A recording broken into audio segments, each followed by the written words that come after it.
¿Qué tal? ¿Cómo le va? Muy buenas noches, bienvenidos a esta edición de Objetivos, la otra forma de ver la economía, por Canal C, como es habitual, sábados a las 20:30 horas. Varios temas, pero dos puntuales son los que nos van a ocupar esta noche. La crisis griega, va a estar con nosotros el doctor Ernesto Rex, que es director del Instituto de Economía y Finanzas de la Universidad Nacional de Córdoba. Vamos a hablar de la pobreza, de los porcentajes que maneja la Universidad Católica Argentina y otras variables que existen de acuerdo al mejor postor o quién es el que la mide finalmente. Va a estar con nosotros el doctor Martín Maldonado, que es doctor en ciencia política e investigador del CONICET. Y el análisis final de Alfredo Blanco con respecto a todo lo que ha ocurrido en la economía en la República Argentina y algunos detalles particulares de un libro de un escritor argentino que vive en España, dedicado concretamente a la historia de la política argentina y particularmente de la economía singularmente, en la materia singular. Vamos a los auspicios. Cuando regresemos, el doctor Ernesto Rex.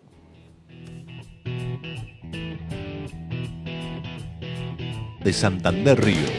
Fabicur Ixa, Marco Aurelio Sosa, Cooperativa Horizonte, Inversia, Instituto San Agustín, Cotreco, Aberturas Urbantec, Centro Robles, Doctora Elvia Guzmán, La Anastasia, El Arrabal, Taller Alam.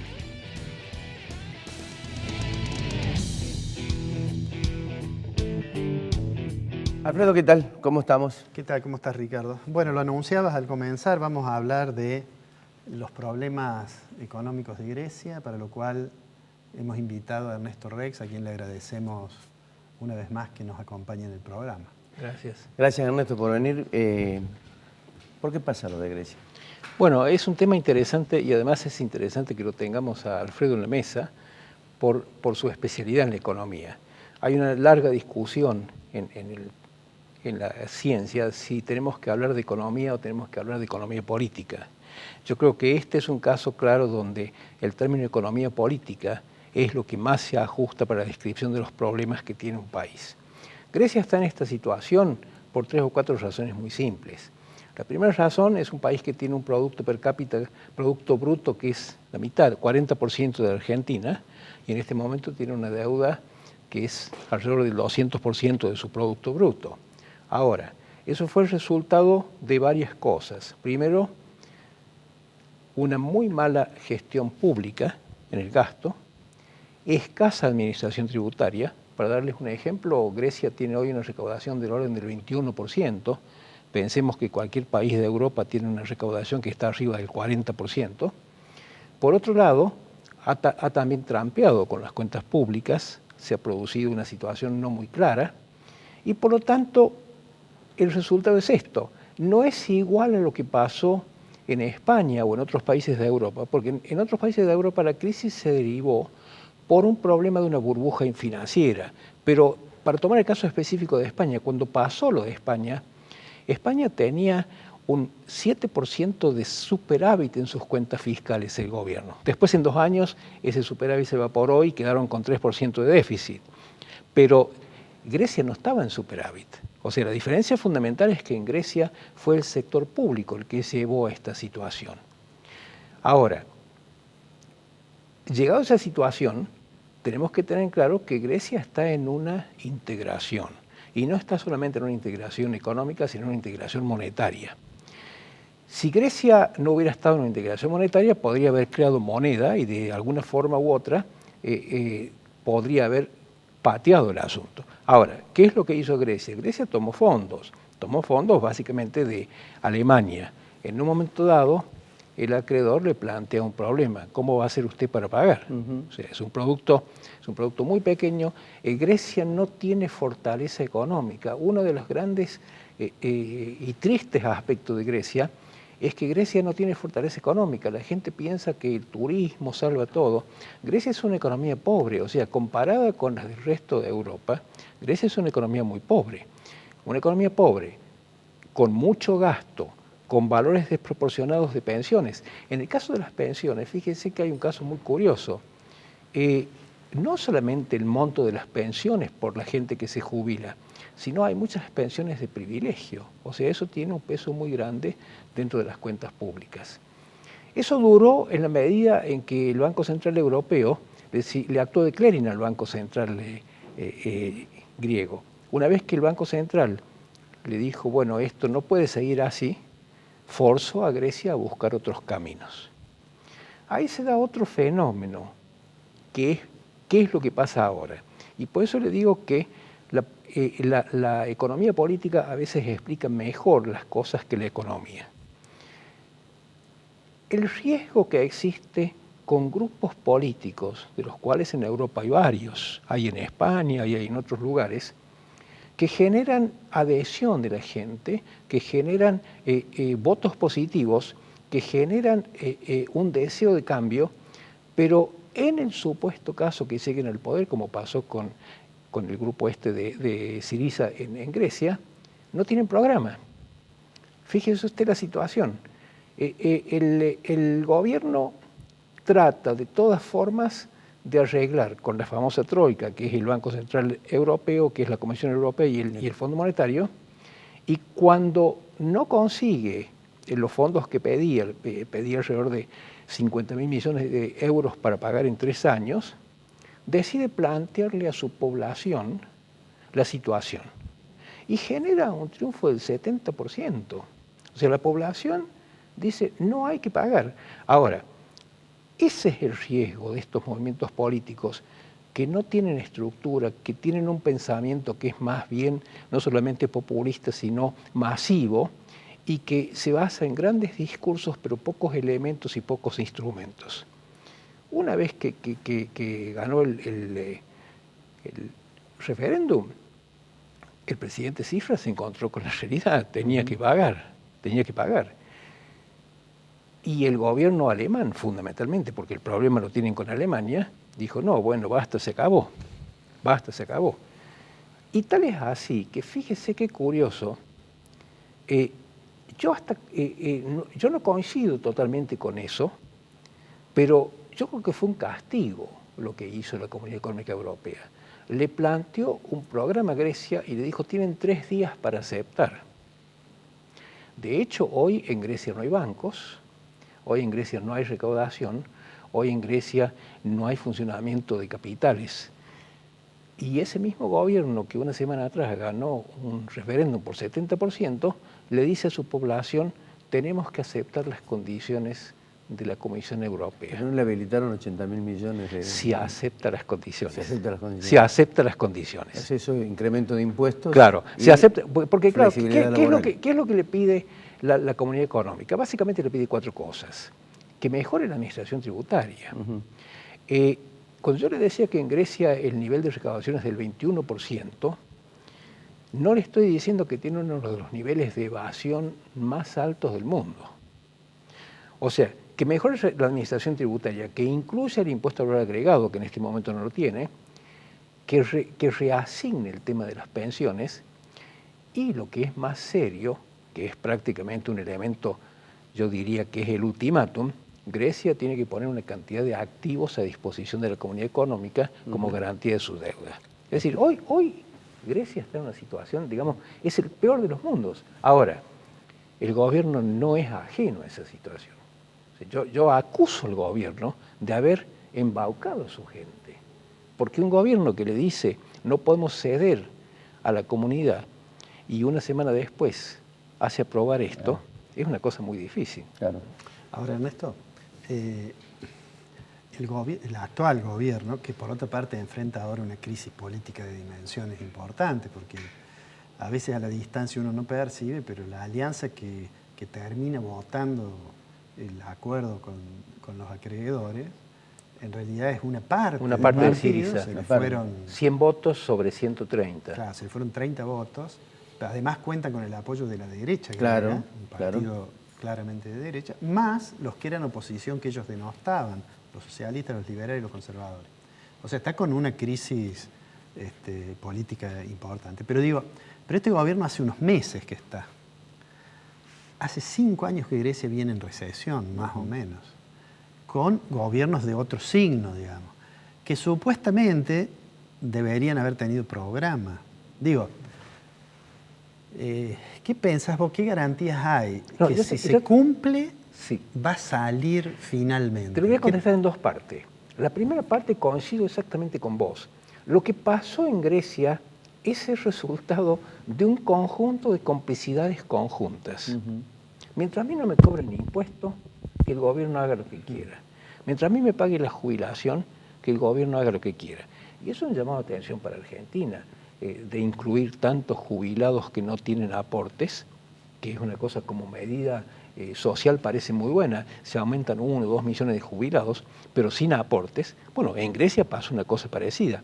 Por lo tanto, yo coincido con Alfredo, no es este gobierno el responsable total de la crisis, es el responsable de haber planteado una solución errónea. Yo creo que las chances, como decía recién, si Grecia fuera un país que no estuviera en una integración monetaria, devalúa. Y estando en integración monetaria, si se hubiera vuelto al dracma, tiene una posibilidad de achicar violentamente el gasto público, de achicar las jubilaciones, porque inmediatamente el dracma se devaluaría contra el euro. Yo las chances de que a esto le vaya bien a Grecia las veo muy limitadas, por las restricciones políticas. Hoy la gente se siente estafada en Grecia, se siente estafada por el gobierno que le dijo la semana pasada que tenía que votar en contra. Pero tienen que pagar impuestos. Mire, hay una anécdota famosa. Todos nosotros hemos visto las islas griegas y hemos visto turistas caminando por los negocios, qué sé yo. Cuando comenzó esta crisis, una de las sorpresas con que se encontraron algunos analistas es que muchos de esos negocios, restaurantes, negocios de regalo, que estaban en las principales avenidas de las islas, no estaban registrados en impuestos. Eran informales. O sea, el nivel de informalidad empresaria en Grecia es un tema muy fuerte. Yo estaba viendo esta mañana las cifras. Ellos recaudan el 5% de impuesto a lo que sería el impuesto a las ganancias, el 5%. Y ellos recaudan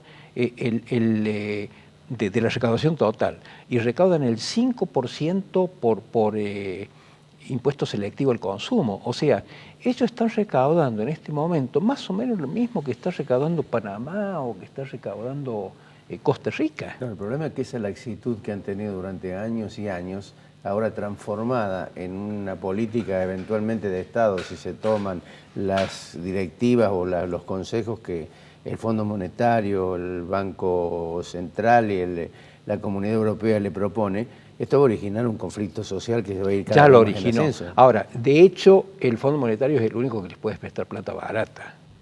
Coincidamos en eso. Ellos están endeudados no con los fondos buitres, están endeudados con el gobierno alemán, con la comunidad y con el Fondo Monetario, que sus tasas de interés son mucho más bajas. Pero aún así yo insisto en que las probabilidades de que este plan sea exitoso son bastante bajas.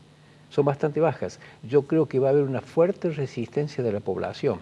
Y si usted me pregunta, ¿y qué va a pasar al final? Y yo creo que en una de esas va a abandonar el euro. Va a abandonar el euro, van a volver al dracma, y con el dracma hay esa miopía económica. Si antes ganaban 10.000 euros y ahora ganan 10.000 dracmas, la idea de que no le han tocado los sueldos, que nominalmente están lo mismo. Pero dentro de la disciplina del euro le va a ser muy difícil a Grecia cumplir con esto. Estamos hablando de un programa que está básicamente enfocado en recaudar impuestos y reducir jubilaciones. O sea, son dos aspectos que socialmente son explosivos. Es decir, me parece también que hay un componente bastante crítico, importante y explosivo, que es haber contraído deuda para financiar concretamente el gasto público, sino también liviandades, entre comillas, políticas, como decía Ernesto, son las pensiones, las jubilaciones, la informalidad económica. Y hay algo que no se dice, Grecia es uno de los países que tiene proporcionalmente, con respecto a otros países de Europa, un mayor gasto en armamento. O sea, gran parte del gasto público fue también armamento. Y ese es el resultado de una vieja situación. Sabemos que Grecia y Turquía tienen una situación bélica desde hace más de 150 años y con fronteras. Es la misma situación que se daba acá en Argentina cuando había que armarse contra los chilenos o había que armarse contra los brasileños. Es una situación muy delicada. O sea, hay un aspecto que uno tiene que conocer. Lo fuerte que es el nacionalismo griego. Ese nacionalismo griego se demuestra, por ejemplo, en el gasto en armamento. Ese nacionalismo griego se demuestra también en esto de haber votado no contra la comunidad. O sea, la población votó lo que se le pidió. O sea, un poco el referéndum era no nos dejemos pisotear por los de afuera. Ahora, los de afuera son la comunidad, o sea, Grecia es un departamento de la comunidad. Ahora, Ernesto, usted en 2 o 3 oportunidades trazó algunas similitudes con Argentina. Son menos que las que parece, y le voy a decir por qué. La similitud con Argentina se puede haber dado en el año 2001. En primer lugar, Argentina tenía moneda, cosa que no tenía Grecia. O sea, nosotros teníamos 1 por 1 con el dólar, pero mantuvimos el peso. De forma tal que cuando dejamos la convertibilidad, ya teníamos peso funcionando. La segunda gran diferencia es que Argentina tiene recursos del comercio exterior que Grecia no tiene, básicamente las commodities. Y la tercera gran diferencia es que con las características de un país emergente, Argentina tiene un sector manufacturero que Grecia no tiene. Y la relación Producto Bruto-Deuda. Y la relación Producto Bruto-Deuda, claro, nosotros estamos muy favorecidos. Hoy el Producto Bruto-Deuda en Argentina es 54%. Usted puede decir, es bajo, sí, por culpa de que no nos podemos endeudar por causa de que mantenemos esa situación de conflicto. Pero de cualquier forma, hoy el peso de la deuda pública en Argentina con respecto al Producto Bruto, estamos hablando de un Producto Bruto de 600.000 millones de dólares, y estamos hablando de una deuda de aproximadamente 300.000 millones de dólares, claro, es mucho más bajo que la de cualquier país de Europa. Claro. Por eso la similitud, cuando se dice, a veces que yo no quiero hacer una cuestión política, pero cuando en alguna oportunidad la presidenta comparó el caso argentino con el de Grecia, no son similares. Apuntando en esto de las diferencias que decías vos entre las dos realidades, creo yo, me gustaría conocer tu opinión, de que además hay una diferencia, más allá del contexto internacional. Argentina salió reestructurando su deuda en un periodo en que la economía global creció hasta la crisis de los derivados financieros de manera muy importante, el tema de los commodities que decías vos también. Pero digo, en aquel momento, en el caso de Argentina, uno tenía la sensación que desde ciertos organismos internacionales de crédito multilateral, como el Fondo y de algunos acreedores, existía la idea como decir, bueno, los vamos a castigar. Los vamos a castigar para que disciplinar y que no haya otro que se le ocurra hacer lo mismo. Da la impresión que Grecia, que va por el tercer rescate en los últimos 5 años, da la impresión que esta desventaja relativa de estar en la Unión Monetaria le da como una cierta ventaja de que no quieren castigarla. Que a pesar de la dureza de Alemania, por ejemplo, incluso entre los acreedores hay ciertas diferencias, incluso el fondo, respecto de qué tan duros tienen que ser con Grecia, pues es como que si existiera mucho temor que eso que se llama el Grexit, la salida de Grecia, además de que podría ser catastrófico para los griegos, algún ruido le haría, quizás no determinante, pero algo perjudicaría a la moneda común. Entonces es hay una como cosa, otra actitud. Sí. Mira, eso para mí es en parte verdad y en parte no. Te voy a dar un ejemplo. Muchas veces Quebec amenazó con irse de Canadá. ¿Y qué decía el resto de Canadá? No, que no se vaya a Quebec, qué sé yo. La última vez que plantearon irse, hubo un grupo que dijo, ¿y si se van, qué pasa? Con Grecia está pasando lo mismo. Hay países como Francia que son muy partidarios de que no se produzca la salida de Grecia.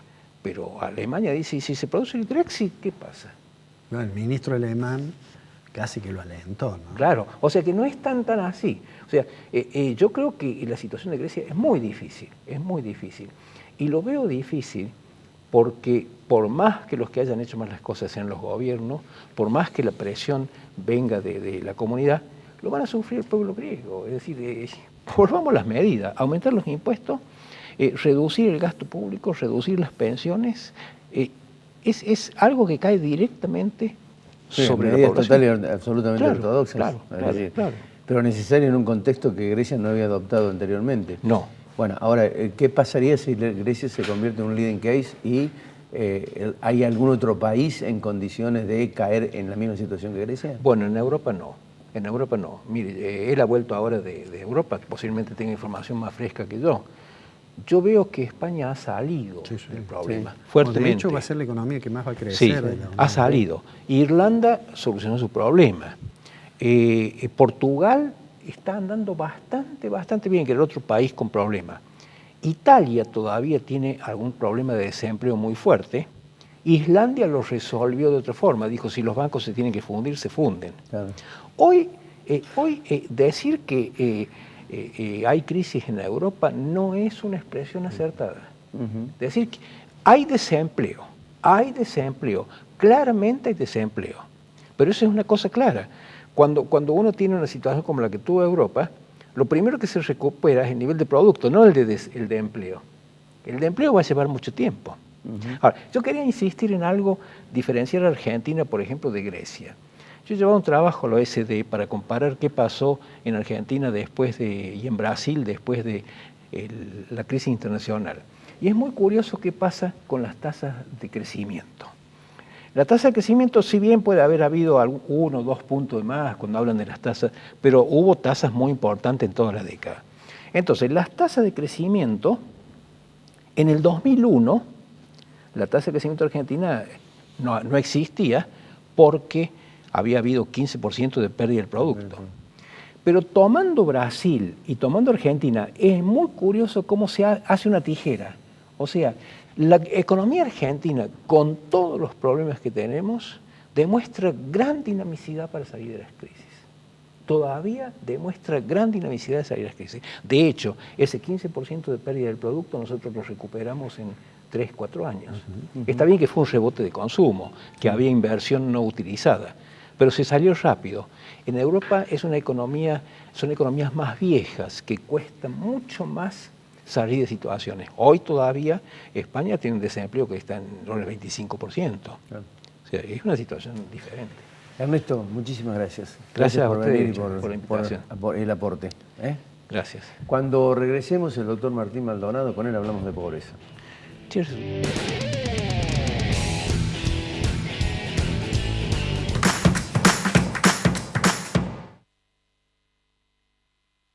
La educación es el eje principal de las acciones de responsabilidad social corporativa de Santander Río. A través de su programa Universidades, el banco apoya la educación superior pública y privada. Si usted es un profesional en ciencias económicas, aunque trabaje en relación de dependencia, debe matricularse en el Consejo de Ciencias Económicas. Marco Aurelio Sosa, 58 años liderando en caños de acero. www.marcoaureliososa.com.ar. La calidad, nuestra pasión. La satisfacción del cliente, nuestra obsesión. En Fabicur Ixa hacemos la vida más segura. www.fabicur.com.ar. Instituto San Agustín, IMIX, CIAFA, Sistema de Autorización y Provisión de Medicamentos Oncológicos, certificación normas ISO 9001.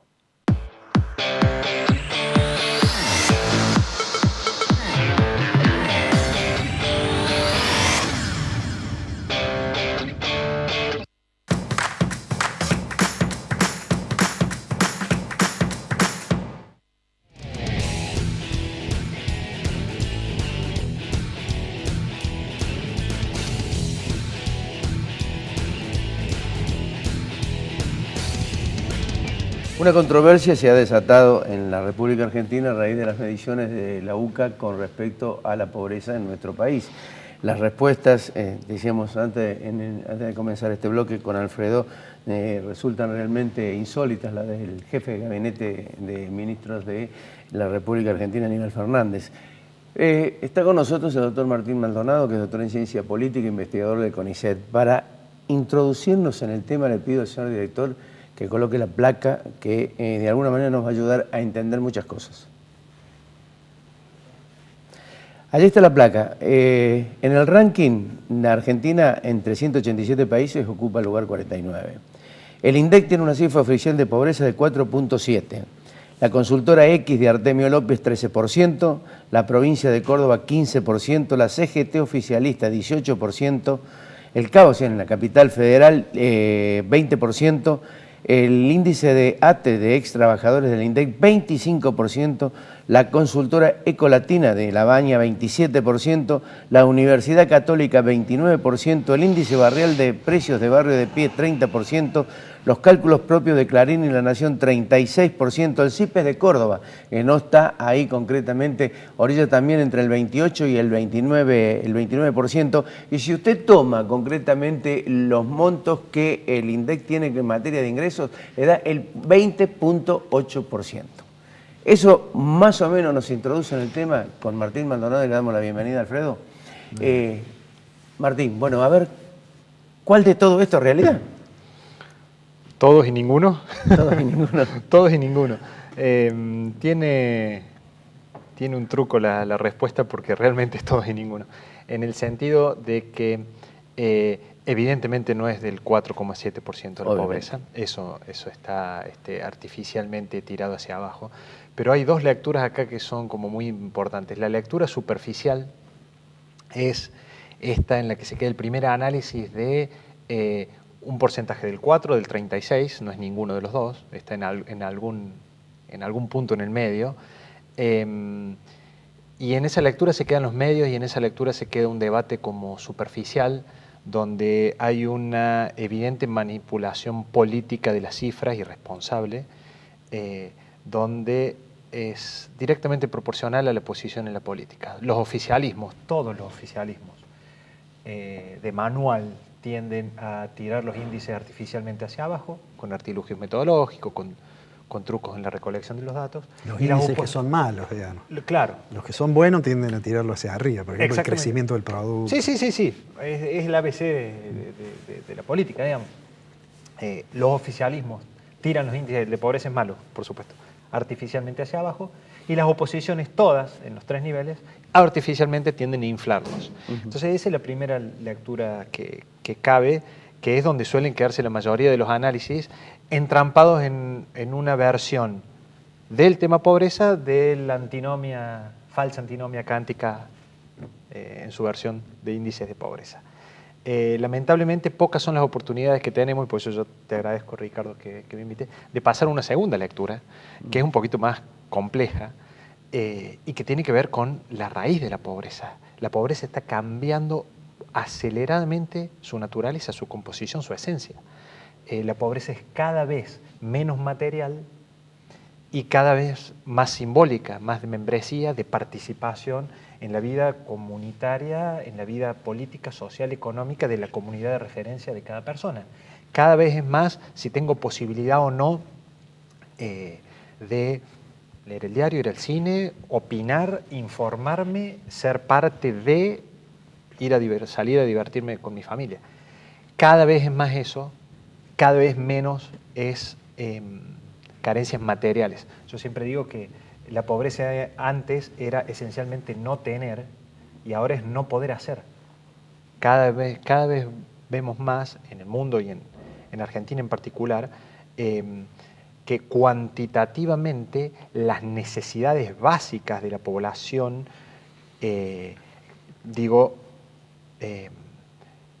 alimentación, agua potable, alfabetización y esperanza de vida al nacer, cada vez más tienden a igualarse, a llegar a un punto de inflexión donde son del 4, 5, 6, no sé cuántos analfabetos hay en Argentina, cuántas personas hay que no saben leer ni escribir. Entonces, esos índices sí se están planchando y llegan a un nivel del 4, 5%, que es lo que quiere mostrar, por supuesto, el gobierno nacional.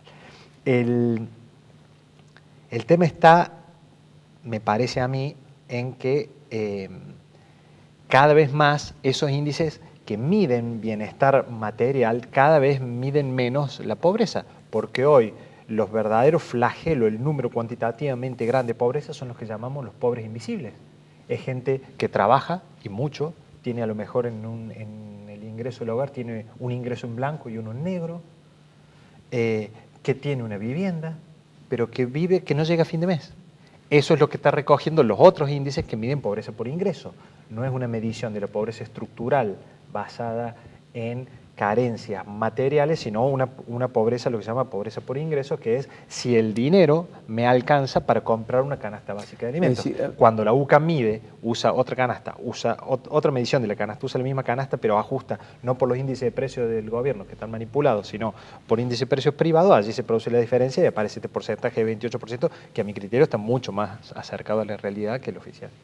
Es decir, pienso, es decir, pasamos de existir o de alguna manera de monitorear de que los pobres eran los que vivían en villas, sino que de alguna manera ha sobrepasado el límite de eso y ha empezado a ocupar sectores urbanos donde la pobreza se ha instalado por precisamente la falta de recursos o de llegar a una canasta familiar que se mide en función también de un proceso inflacionario. Evidentemente esta medición hecha en base a una canasta básica de alimentos y a una canasta básica total que se llama, que es un ajuste de la anterior, es muy limitado y cada vez va a ser más limitado. Si uno se fija, por ejemplo, la otra medición, que es la de necesidades básicas insatisfechas, claro, que se mide con el censo cada 10 años, esa medición, por ejemplo, para la ciudad de Buenos Aires, en los últimos 30 años varió 1,5 puntos porcentual, de 8,9 a 7,2. ¿Y qué me va a decir? Que en la ciudad de Buenos Aires hace 30 años que la pobreza no se mueve. Mientras que en Chaco bajó del 52% al 22%. Me dice que los chaqueños están 30% mejor. Son índices que cada vez miden menos. Y en ese sentido es saludable la iniciativa de la Universidad Católica Argentina, aunque políticamente pueda hacerse otra lectura. Desde el punto de vista metodológico es muy saludable empezar a medir las otras dimensiones de la pobreza. Por ejemplo, la dimensión de la salud psicofísica. La dimensión, el cuestionario de la Universidad Católica Argentina es muy interesante ver porque tiene una pregunta que es básica. ¿Cómo se siente usted? ¿Cómo se siente en relación al año pasado? ¿Si se siente mejor o peor? ¿Se siente acompañado? ¿Se siente integrado? ¿Participa de la vida comunitaria de su ciudad? ¿Participa de la reunión del centro vecinal? ¿Hace cuánto que usted no sale a cenar con su familia? Actividades de esparcimiento, actividades de participación cívica, si votó, si se acuerda quién votó la última vez, y cosas que tienen que ver con esta nueva dimensión de la pobreza. Si uno mira, digamos, bueno, los distintos criterios, un criterio a lo mejor solo por ingreso y otro criterio, un indicador, digamos, de pobreza multidimensional, advierte estas diferencias. Ahora, si uno en lugar de mirar, porque en estos días estamos discutiendo la fotografía de lo que publicó la UCA, si uno en lugar de mirar ese fotograma, mira un poquito más la película de los últimos años, uno podría decir de la última década, ¿cuál es la impresión que uno toma de allí? ¿Qué periodos bajó la pobreza por el indicador que fuere? ¿Qué periodo se estancó eso? ¿Empezó a crecer de nuevo?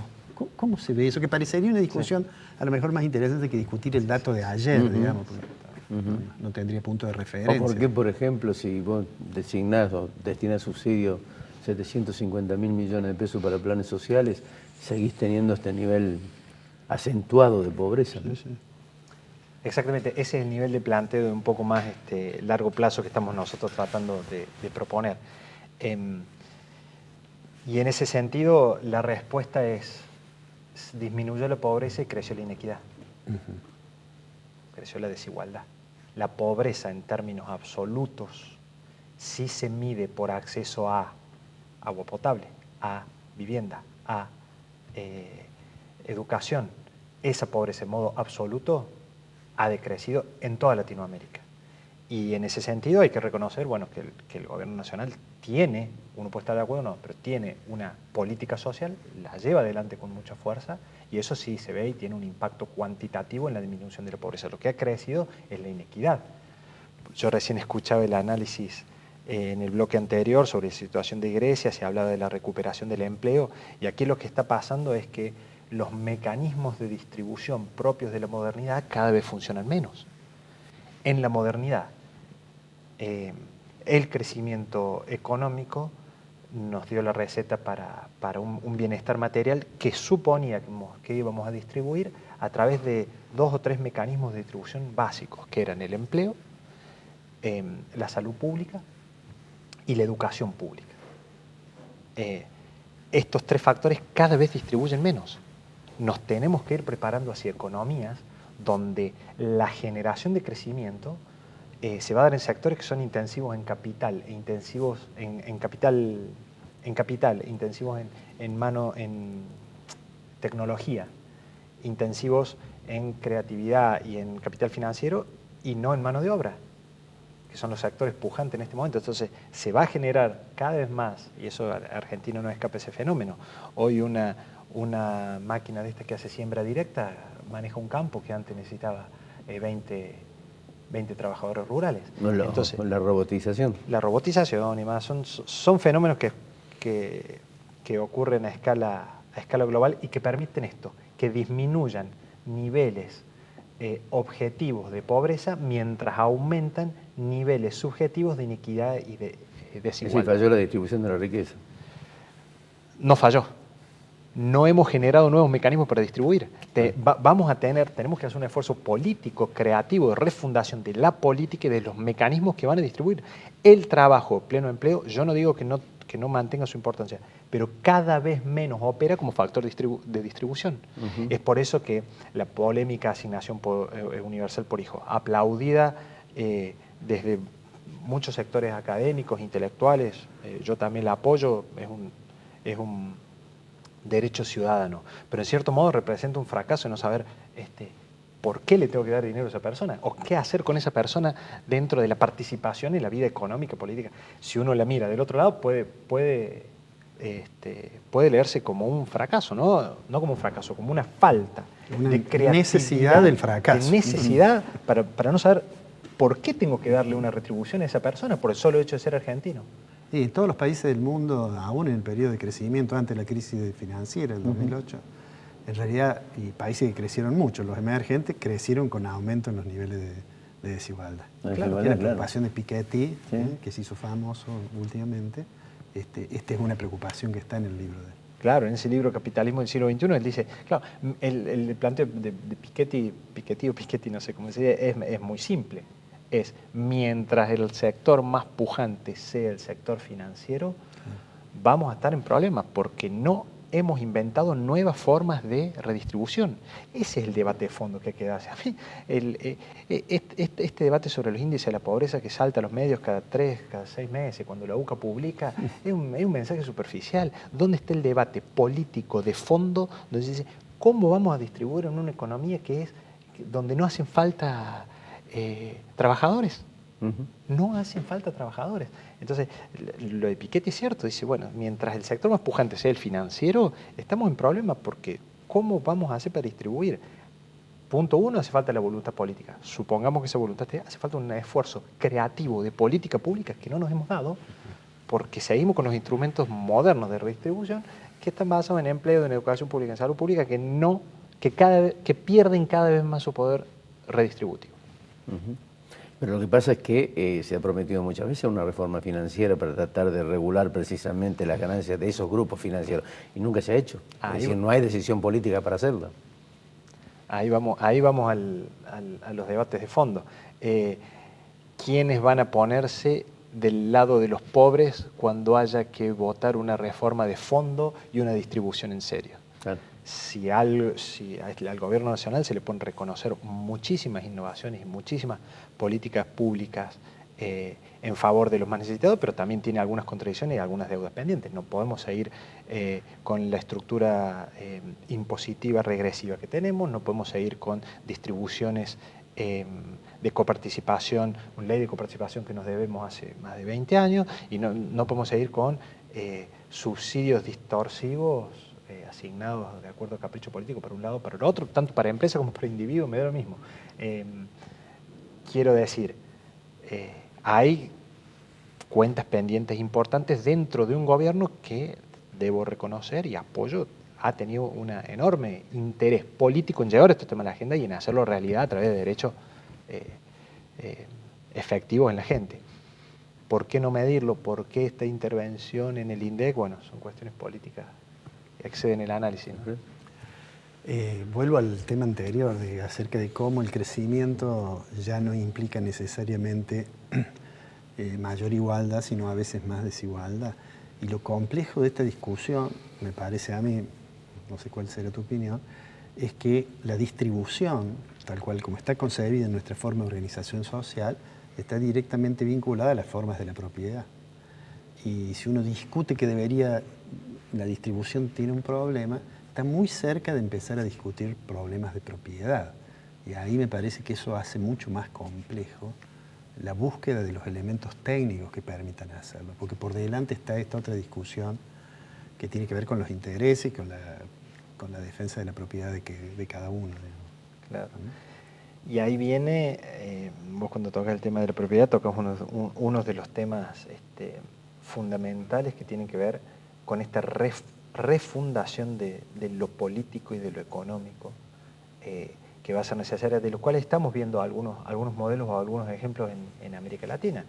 El movimiento zapatista en Chiapas, el movimiento Sin Tierra en Brasil, proponen, uno puede estar de acuerdo o no, pero proponen un orden político, económico, completamente distinto, donde empiezan por la propiedad comunitaria, la propiedad de todo, y lo llevan acá adelante y lo llevan a cabo. Mientras estemos dentro de una economía mercantilista basada en la propiedad privada y que cada vez más produce sin necesidad de mano de obra, estamos en problemas. Martín, muchas gracias. No, gracias por venir. Como siempre, Ricardo, gracias. Cuando regresemos, el análisis de Alfredo Blanco.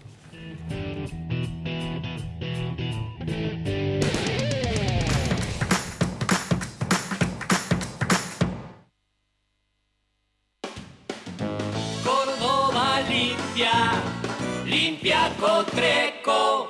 Córdoba limpia, limpia Cotreco.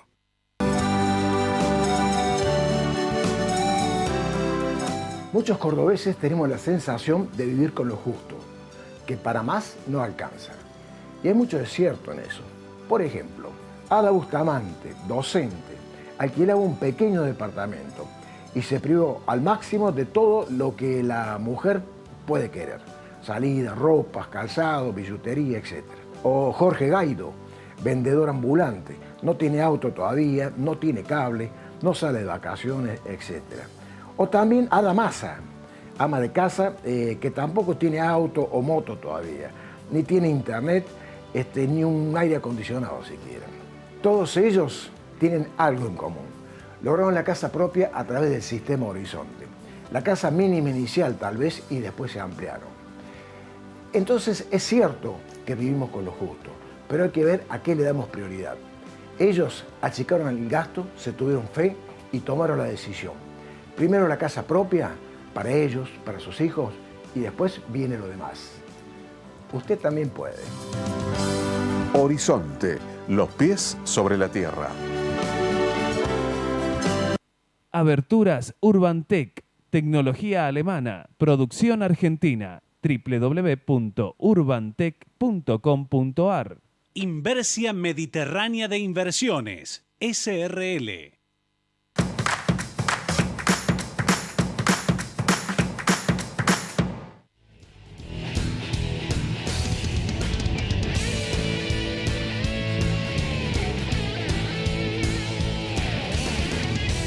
Bien, después de los auspicios vamos a comenzar con Alfredo Blanco dialogando sobre su experiencia con el ministro de Economía de Grecia, que finalmente terminó renunciando. Él tuvo contactos con él.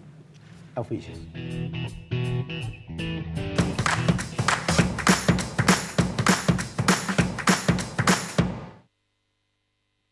Defensor de los derechos de las niñas, niños y adolescentes de la provincia de Córdoba. República de Chile sin número, Parque Sarmiento, Córdoba. Teléfono 0351 598 7620 al 25.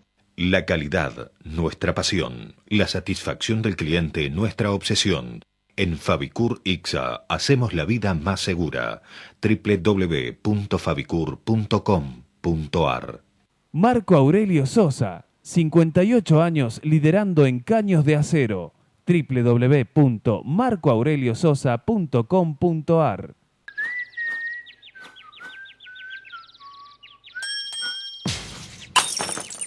La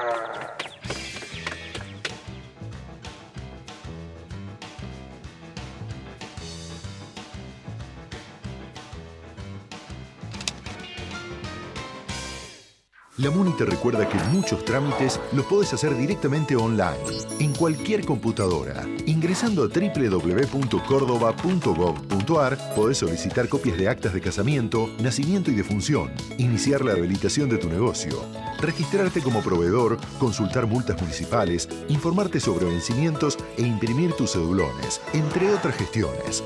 Es muy simple y el sistema te guía paso a paso. Ahorra tiempo. Hacé tus trámites en www.cordoba.gov.ar. Municipalidad de la Ciudad de Córdoba. ¡La MUNI! Colector. Junto a Rentas. Trabajando por el futuro de los cordobeses. Mario de Cara, defensor del pueblo de la provincia de Córdoba. Aberturas Urbantec.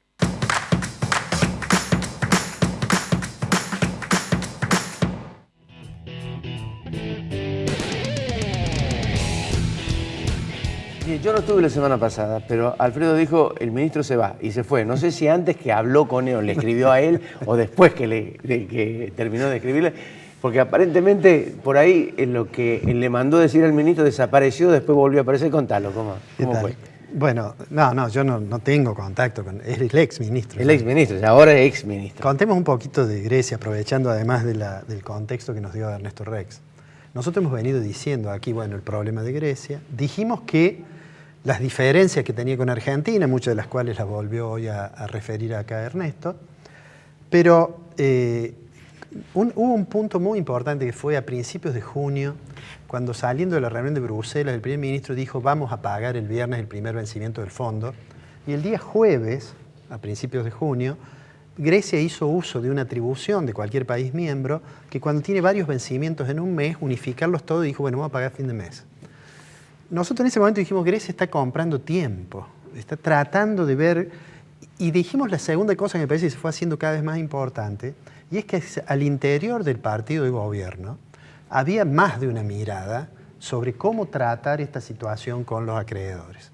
De hecho, el entonces ministro de Finanzas tenía una actitud claramente de mucha beligerancia contra Alemania y contra el fondo. Y entonces era como extraño que pudieran cohabitar una mirada que denunciaba a los acreedores de una manera muy, muy fuerte con la idea del primer ministro griego que llegó al gobierno hace 8 meses o 7 meses con 2 promesas. Promesa número 1, no vamos a someter a hambre a la población. Promesa número 2, no nos vamos del área del euro. No vamos a abandonar la unidad monetaria. Esas 2 promesas comenzaron a hacer tensión, más lo del ministro. Cuando el ministro finalmente intentó plantear una estrategia diferente, terminó yéndose.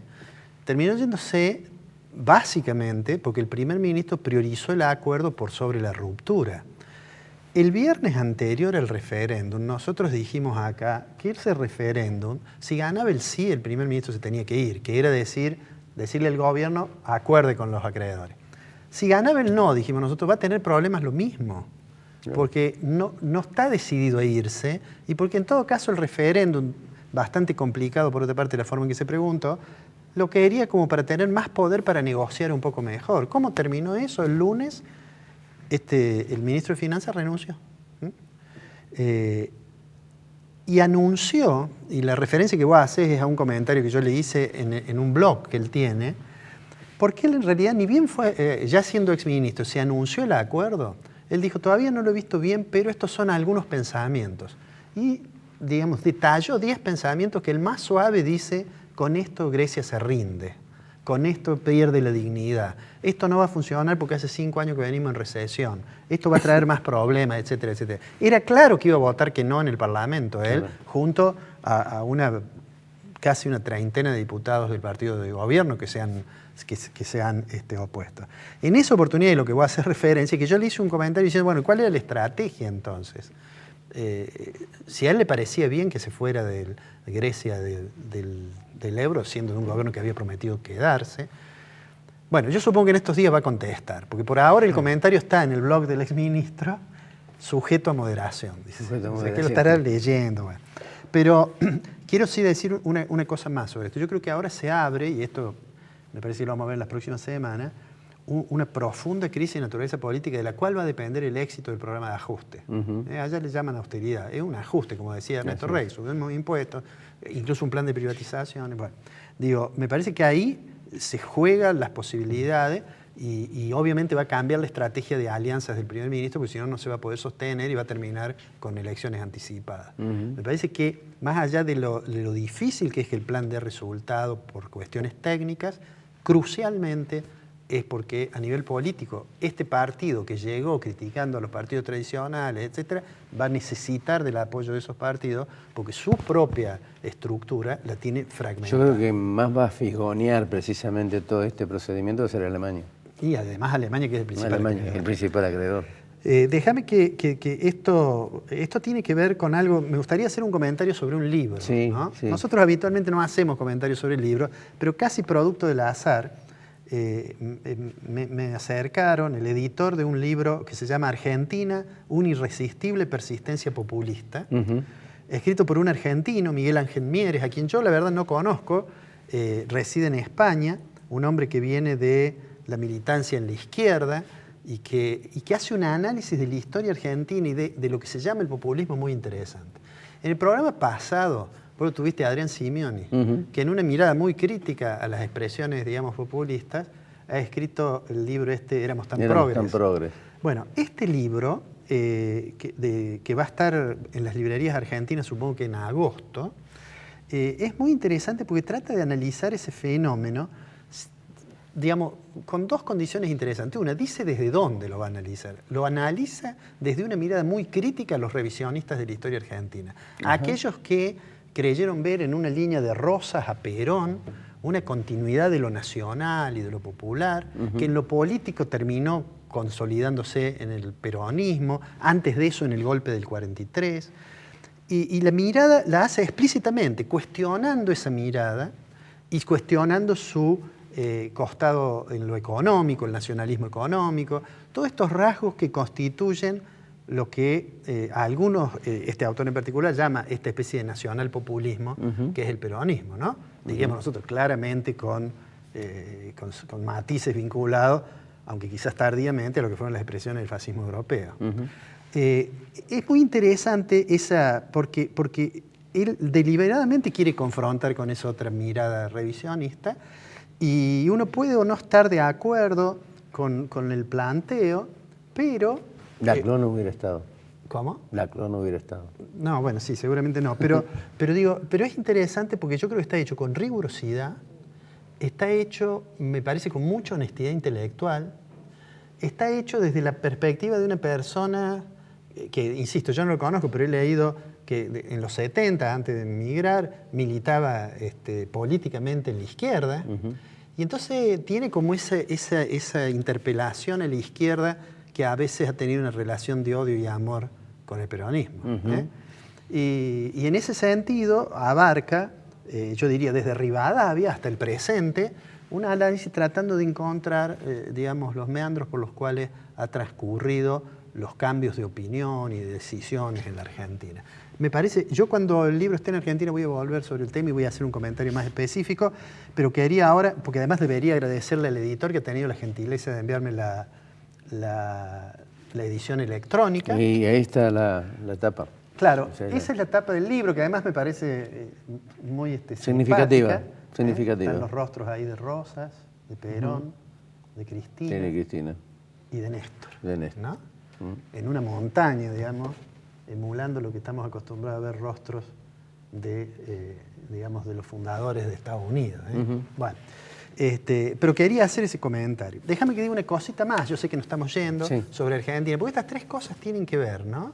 Las experiencias, alguien podría llamar populistas de Grecia, el libro del cual comenté, y algunas de las cosas que nos pasan por estas horas, en las cuales el gobierno sigue insistiendo que no hay demasiados problemas y cualquier observador que no sea sesgado desde la oposición percibiría nítidamente que el gobierno necesariamente va a tener que finalmente aceptar que en materia de política económica lo que fue su esquema de política del cual alardeaba hace algunos años terminó y ahora estamos prácticamente mirando el reloj, como los boxeadores que están groggy, mirando el reloj a ver cuándo llegamos. Llega el 10 de diciembre. Vamos al corte, ya volvemos.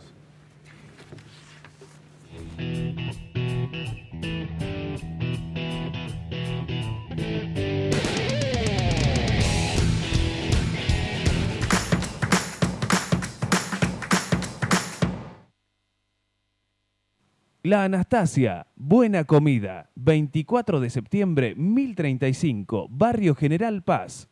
Restaurant Concert El Arrabal, Belgrano 899, arte, calidez, sabor y tango. Reina Hada Peluquería. Uriel Gacero, fisioterapeuta, kinesiólogo. Centro Robles, un centro integral de diagnóstico cardiológico no invasivo. La Rañaga 94, segundo piso, 0351-460-1400 o 460-1700. Taller Alam, chapa y pintura, automóviles nacionales e importados. Mariano Benítez, 1794. Teléfono 474-1330. Doctora Elvia Guzmán, Derecho Previsional. Teléfonos 153-1470-00. Carnicería Sal Si Puedes. Carnes, pollos, cabritos, lechones. Avenida Belgrano 136.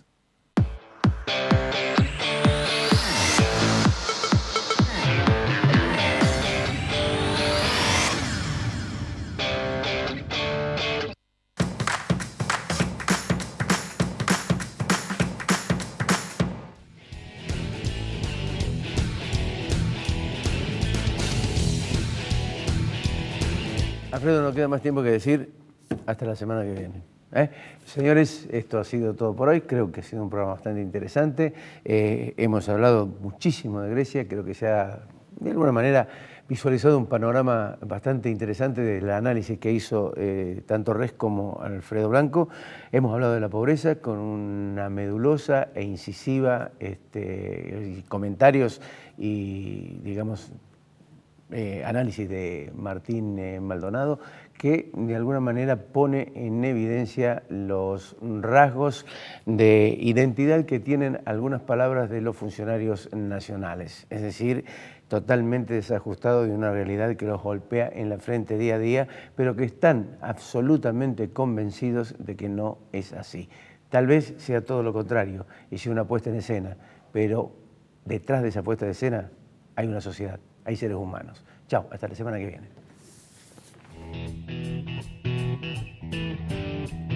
De Santander Río. Fabicur Ixa. Marco Aurelio Sosa. Cooperativa Horizonte.